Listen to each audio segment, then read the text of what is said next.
그 사람들은 눈에 보이고 손에 잡히는 것을 훨씬 더 좋아합니다.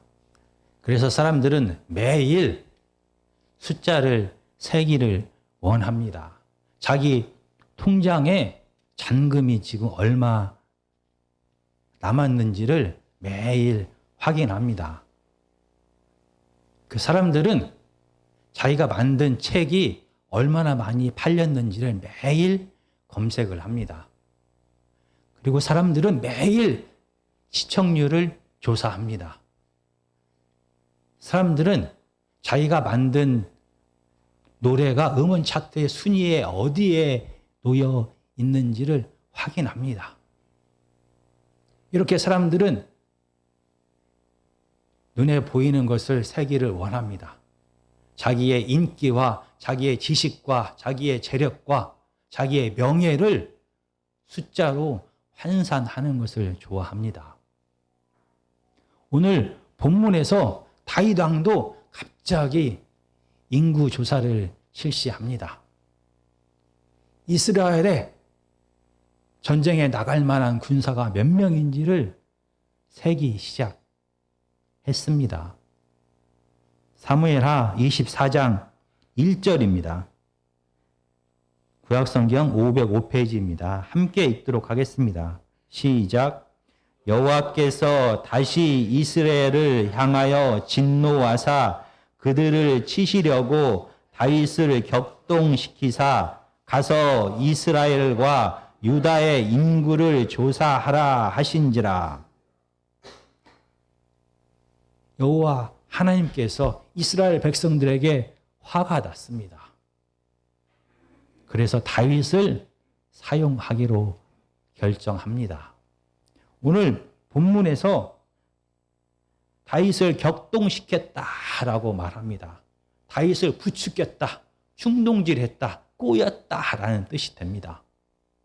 그런데 같은 사건을 기록하고 있는 역대상 21장을 제가 읽어보겠습니다. 21장 1절은 하나님이 아니라 사탄이 일어나 이스라엘을 대적하고 다윗을 충동하여 이스라엘을 계수하게 하니라. 하나님께서 이 재앙을 시작하신 것입니까?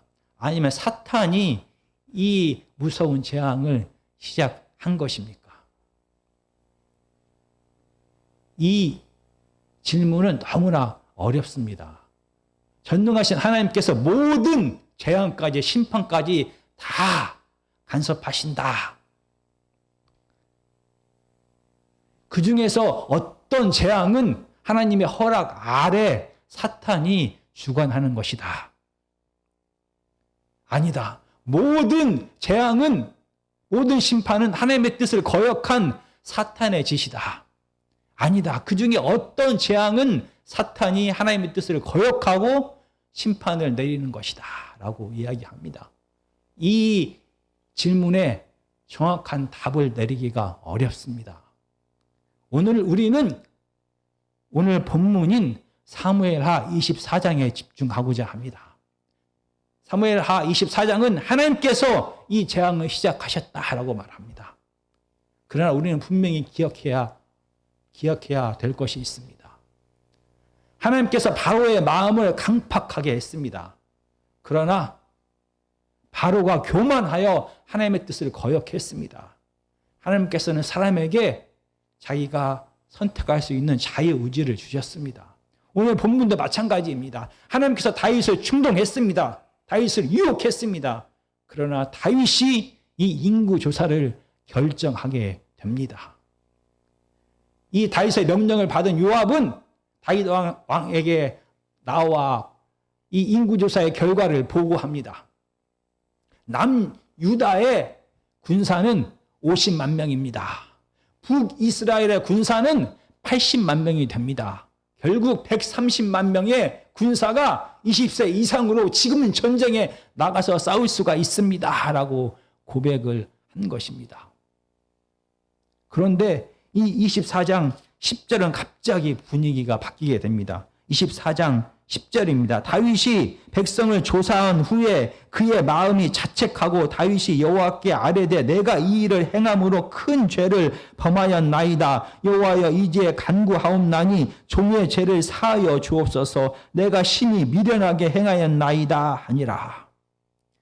이스라엘의 인구 조사를 한 것이 죄입니까? 왜 다윗은 갑자기 마음이 변하여 하나님 앞에 자기의 잘못을 고백하고 용서를 구하고 있는 것입니까? 인구조사에 대하여 제가 민수기 1장 1절부터 3절까지를 읽어보겠습니다. 이스라엘 자손이 애굽 땅에서 나온 후 둘째 해 둘째 달 첫째 날에 여호와께서 시내 광야 회막에서 모세에게 말씀하여 이르시되 너희는 이스라엘 자손의 모든 회중 각 남자의 수를 그들의 종족과 조상의 가문에 따라 그 명수를 계수할지니 이스라엘 중 20세 이상으로 싸움에 나갈 만한 모든 자를 너와 아론은 그 진영별로 계수하되. 출애굽한 다음에 하나님께서 이스라엘 백성들의 이 군사 싸움에 나갈 만한 사람이 몇 명인지를 모세에게 계수하도록 명령했습니다.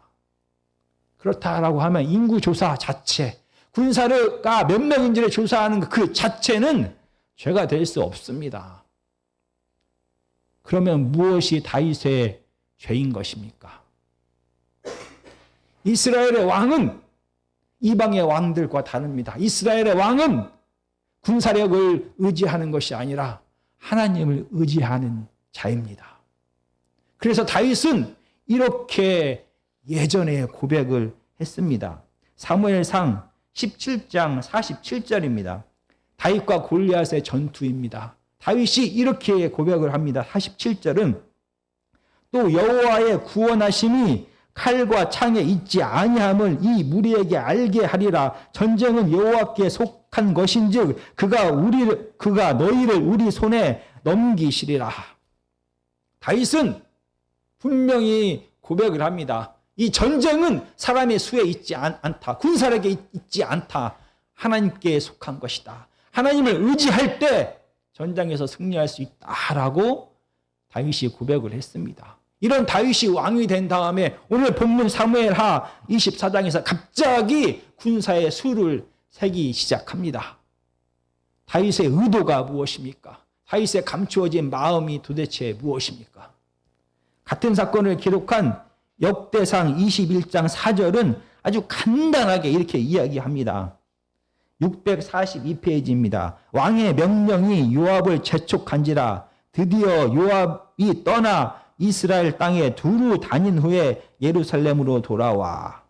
이 인구조사에 대한 명령을 받은 요압은 간단하게 모든 조사를 마쳤다라고 한 절로 역대상은 기록합니다. 그런데 오늘 본문인 24장은 다릅니다. 24장은 5절부터 8절까지 길게 구체적으로 요압이 어디를 다녔는지를 기록합니다. 바로 이스라엘의 사방, 동서남북의 변방이 어디까지인지를 정확하게 기록하고 있습니다. 그리고 사무엘하 24장 8절은 무려 이 인구조사를 하는데 그들 무리가 국내로 두루 돌아 9달 20날 만에 예루살렘에 이르리라.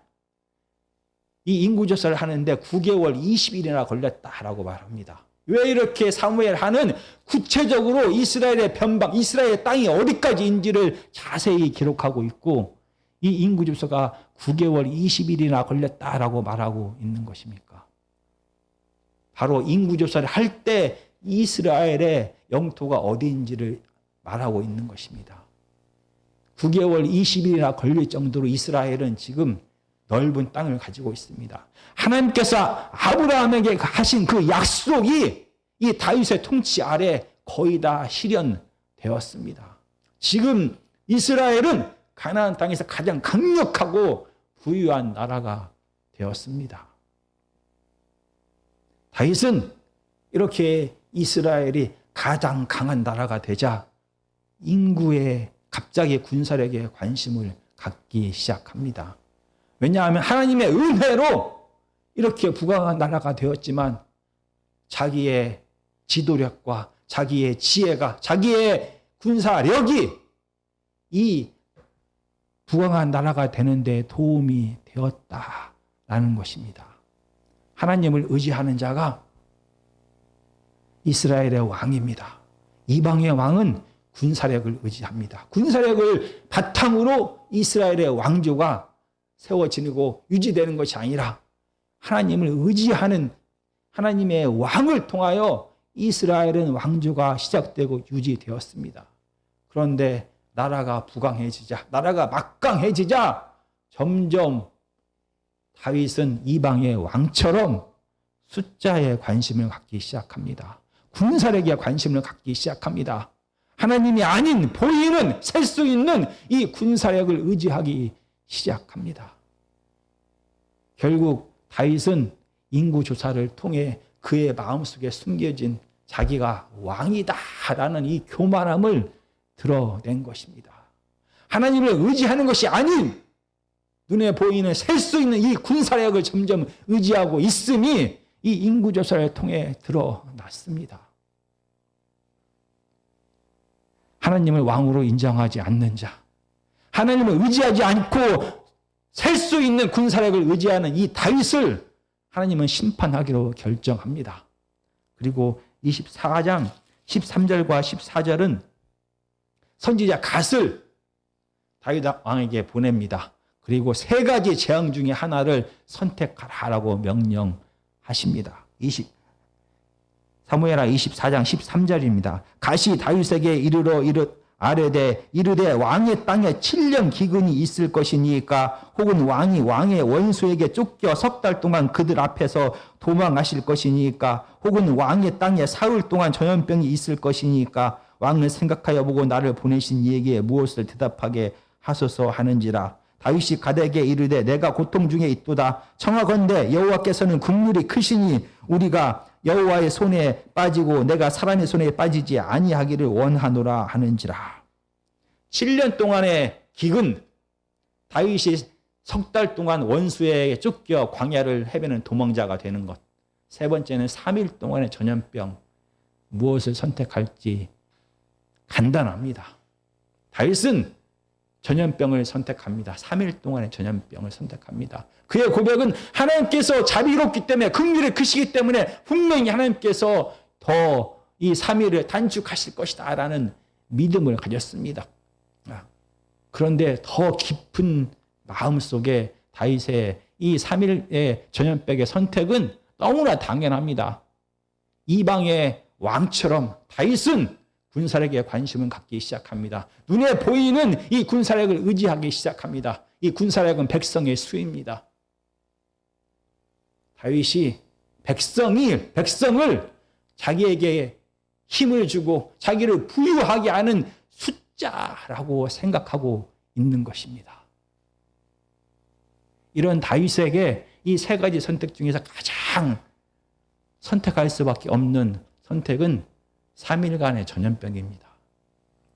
7년의 기근을 선택하면 이스라엘의 군사력은 완전히 무너지게 되는 것입니다. 석 달 동안에 원수에게 쫓겨 광야를 쫓겨가는 것은 이제는 더 이상 싫습니다. 내가 고통받는 것을 더 이상 원하지 않습니다. 다윗은 내가 고통받지도 아니하고 내게 힘이 되는 이 나라를 부강하게 하고 나를 부유하게 하는 이 군사력의 손실이 가장 적은 세 번째 안 3일간의 전염병을 선택하게 됩니다. 너무나 당연합니다. 백성을 단순하게 나에게 힘을 주는 군사력을 주는 숫자라고 생각할 때 백성의 고통은 관심 바뀐 것입니다. 이렇게 다윗이 선택을 하게 됩니다. 그런데 놀라운 것은 24장 1절을 제가 다시 한번 읽어보겠습니다. 여호와께서 다시 이스라엘을 향하여 진노하사. 하나님께서는 다윗을 심판하려는 것이 아니었습니다. 하나님의 목표는 심판의 대상은 이스라엘 백성이었습니다. 하나님은 다윗이 자기가 고통받는 것이 아니라 이스라엘 백성이 고통받는 것을 택할 줄을 아셨습니다. 하나님을 의지하지 않는 자, 자기가 왕이 된 자, 숫자에 관심 있는 자, 백성을 겨우 자기를 부강하게 하고 자기를 드높이는 숫자에 불과하다라고 생각하는 이방의 왕이 선택할 수 있는 것은 분명합니다. 군사력을 최소화할 수 있는 이 3일간의 전염병입니다. 그러면 도대체 하나님께서 사랑하시는 이스라엘 백성들은 무슨 죄를 지었습니까? 오늘 본문은 이야기하고 있지 않습니다. 그러나 우리는 잘 이해할 수가 있습니다. 다윗과 같은 마음일 것입니다. 사무엘상 8장 7절입니다. 사무엘상입니다. 제가 418페이지를 읽어보겠습니다. 이스라엘의 백성들이 사무엘에게 와서 왕을 구합니다.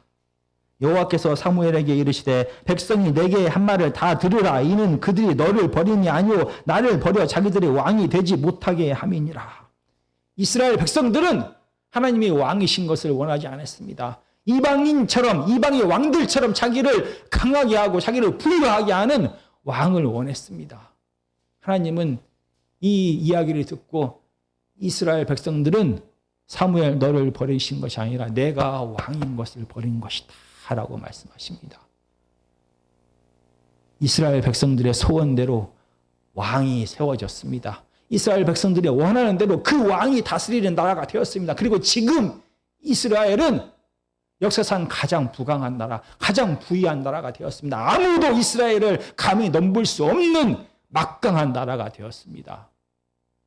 이스라엘 백성들은 눈에 보이지 않는 하나님이 아니라 눈에 보이는 다윗 왕을 의지하기 시작합니다. 이스라엘 백성들은 이렇게 막강한 나라를 만들고 유지하게 된 자기들의 군사력이 너무나 자랑스럽습니다.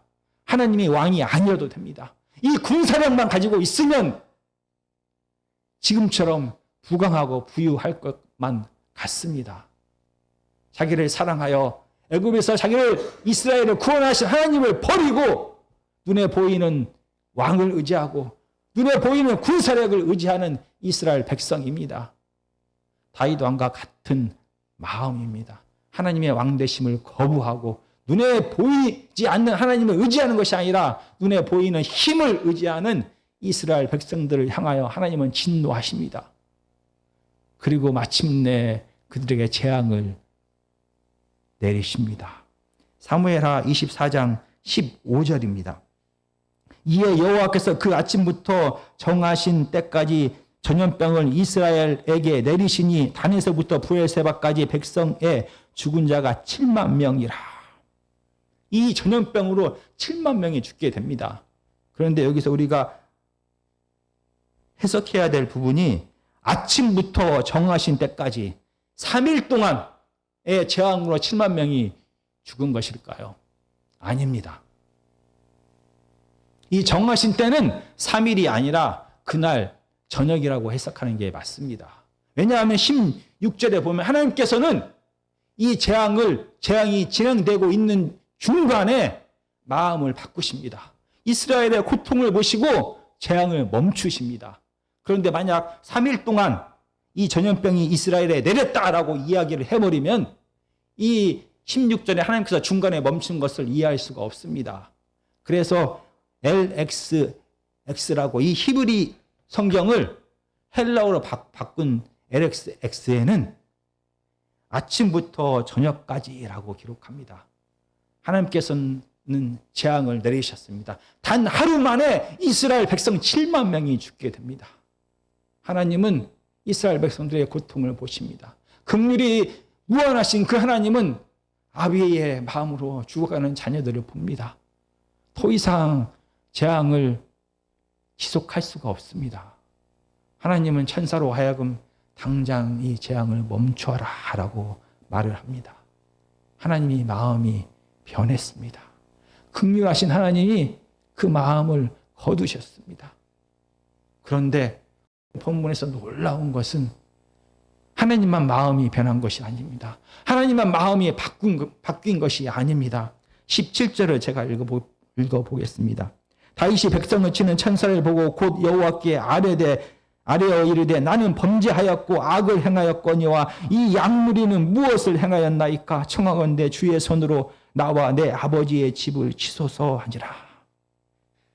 백성이 자기를 부유하게 하고 자기를 부강하게 하는 숫자에 불과하다라는 다윗 왕이었습니다. 백성의 숫자를, 군사의 숫자를 세던 다윗 왕이었습니다. 그런데 그의 고백이 바뀝니다. 하나님 앞에 회개하기 시작합니다. 10절의 회개와는 다른 회개가 다윗의 입을 통하여 나옵니다. 하나님, 저 고통받는 죽어가는 자들은 나를 위하여 존재하는, 나를 돋보이게 하는 나에게 숫자에 불과한 군사력, 나를 위해 존재하는 종이 아닙니다. 그들은 내가 목숨을 걸고 사랑하고 돌보아야 할 양입니다. 이방의 왕처럼 백성을 숫자라고 여겼던 이 다윗 왕이 숫자를 세는 것을 멈추자 그의 고백이 바뀝니다. 그는 이 이스라엘 백성들은 내가 목숨을 걸고 사랑하고 돌봐야 될 양입니다. 제발 멈추어 주십시오. 죽은 7만 명 중에 싸울 수 있는 군사는 한 2만이나 3만 명 정도 될 것입니다. 아직도 130만 중에서 어마어마한 숫자가 남아 있습니다. 그러나 다윗은 이 모든 재앙을 내가 받겠습니다. 나의 집이 받겠습니다. 라고 회개를 하기 시작합니다. 숫자를 세던 다윗 왕이 자기가 이스라엘의 목자인 것을 깨닫게 됩니다. 숫자 세는 것을 멈추자 자기의 사명이 무엇인지를 보게 된 것입니다. 이 17절은 아주 특별한 단어를 또 사용합니다. 10절에서도 내가 죄를 지었습니다 라고 똑같이 우리 한글에는 번역되었습니다. 그런데 17절에서는 굳이 사용할 필요가 없는 내가라는 대명사를 2번이나 사용합니다. 하나님, 저 백성들이 아니라, 저 죽어가는 양이 아니라 내가 하나님께 범죄하였습니다.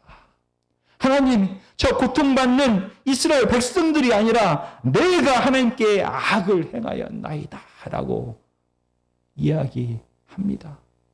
하나님 앞에 눈물로 죄를 고백합니다.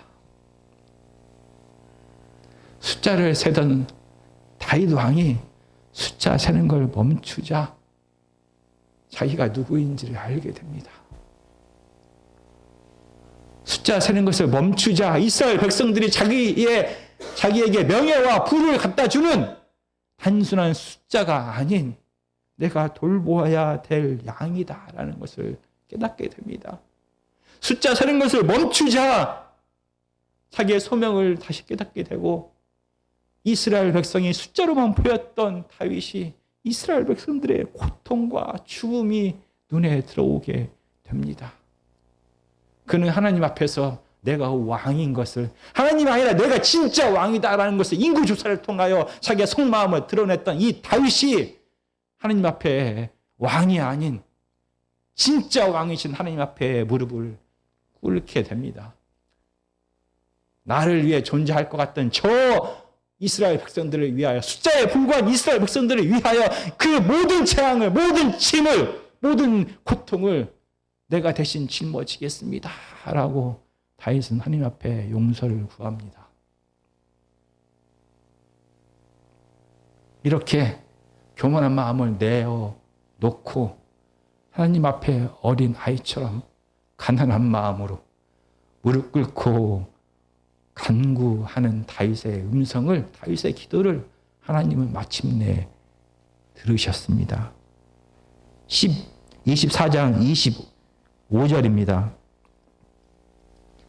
뒷부분에 보면 여호와께서 그 땅을 위한 기도를 들으심에 이스라엘에게 내리신 재앙이 그쳤더라. 이스라엘 향한 하나님의 분노가 이 다윗의 간구를 통하여, 다윗의 가난한 마음으로 하나님 앞에 엎드림을 통하여 그치게 되었습니다. 정말 오늘 본문처럼 저희는 숫자를 세는 세상에 살아갑니다. 눈에 보이고 손에 잡히는 것을 간절히 원합니다. 그러나 우리의 삶이 숫자에 집중하게 될 때 우리는 더 귀중한 것들을 잃게 됩니다. 우리는 감사를 잊게 됩니다. 우리는 기쁨을 잊게 됩니다. 우리는 보람을 잊게 됩니다. 숫자에 집중하면 우리는 사람을 잃게 됩니다. 더 중요한 것은 숫자에 집중하게 되면 우리는 우리의 사명을 잊어버리게 되는 것입니다. 이스라엘의 왕은 하나님을 대리하는 자입니다. 왕이 아니라, 자기가 하나님이 아니라 하나님을 대리하는 자입니다. 사무엘하 21장에서 우리는 배웠습니다. 하나님은 이방인의 억울함도 들으십니다. 하나님은 무시해도 될 것 같은 이 한 과부의 억울함도, 이 과부의 간절함도 다 들으셨습니다. 이스라엘 왕은 하나님처럼 하나님께서 맡기신 이스라엘 백성을 숫자로 자기를 높이는 수단으로 여기는 것이 아니라 한 영혼 한 영혼의 삶을 돌보는 자입니다. 한 영혼의 한 영혼을 위하여 목숨까지 걸 수 있는 자가 하나님처럼 사랑하는 자가 바로 이스라엘의 왕인 것입니다. 그러나 이스라엘의 왕이 숫자에 집착하게 될 때, 사람의 수를 세기 시작하게 될 때 그는 자기의 사명을 잃게 됩니다. 그리고 하나님이 아닌 보이는 숫자를 의지하게 됩니다. 눈에 보이는 힘을 찾게 됩니다. 사람이 숫자로 보일 때 우리는 그 사람의 삶을 바라볼 수가 없습니다. 그 사람의 아픔과 고통을 무시하게 됩니다. 무관심하게 되는 것입니다. 마치 사꾼처럼, 자기만 배부르는 사꾼처럼, 사꾼 목자처럼 양에게는 관심이 없고 나 자신에게만 관심을 갖게 되는 것입니다. 다윗은 하나님을 의지할 때 숫자에 집착하지 않고, 숫자를 의지하지 않고 하나님을 의지하고 하나님을 사랑하게 되었을 때 그는 어떻게 했습니까? 양 한 마리를 결코 포기하지 않았습니다. 사자 입속에 들어간 이 양을 포기하지 않았습니다. 네가 부주의해서, 네가 부족해서 양과 곰의 먹이가 됐으니 나는 몰라. 내 생명을 걸 수가 없어. 라고 말한 것이 아닙니다. 그는 이 양 한 마리를 위하여 목숨을 걸었습니다. 사자와 곰과 끝까지 싸웠습니다.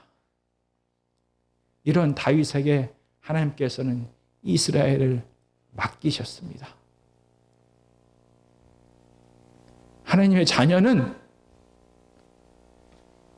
숫자 세는 자가 아닙니다.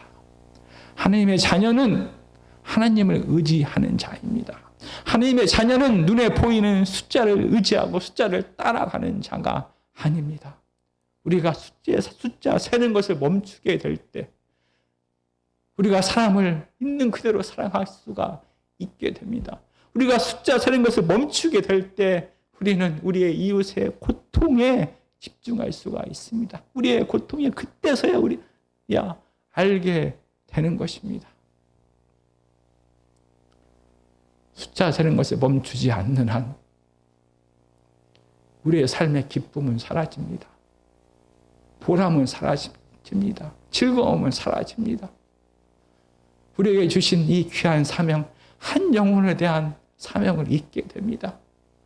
숫자 세는 것을 멈추지 않는 한 이웃의 고통에, 이웃의 아픔에 눈 감고 귀 감고 나 자신에만 집중하게 되는 것입니다. 하나님의 자녀는 숫자를 세는 자가 아니라 백성을, 이웃을 사랑하는 목자인 것입니다.